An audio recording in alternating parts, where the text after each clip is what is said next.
In today's video, I'm going to teach you how to log in to WooCommerce.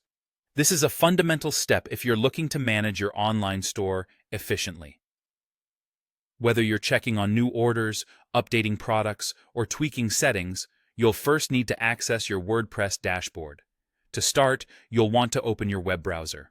Whether it's Chrome, Firefox, Safari, or another one of your choice, the process remains the same. Once your browser is open and ready, you'll need to type in the URL of your website's admin page. This is typically yoursite.com WP admin. However, in some cases, it might be yoursite.com WP login PHP. So, if one doesn't work, make sure to try the other.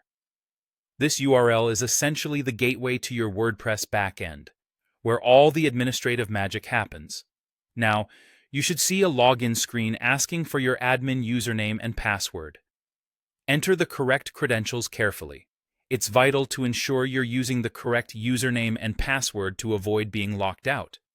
For security reasons, it's always a good idea to use strong, unique passwords to protect your account.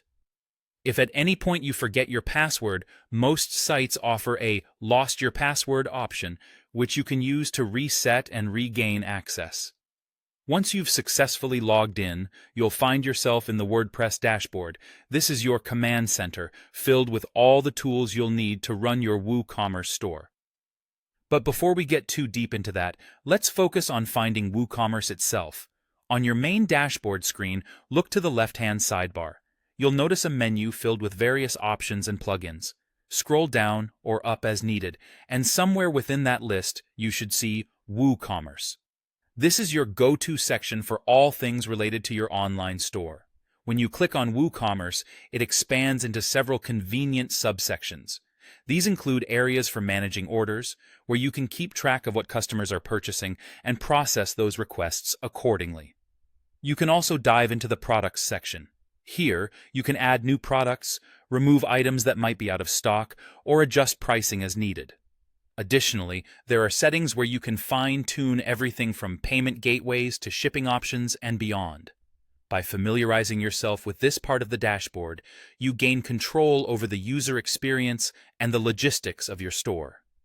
Remember, maintaining an online store involves regular interaction with these tools, and ease of access to WooCommerce makes this simpler and more efficient. Now that you know how to log in, take a moment to explore these features more extensively and improve your store's operations. Thanks for joining me today, and happy managing your WooCommerce store.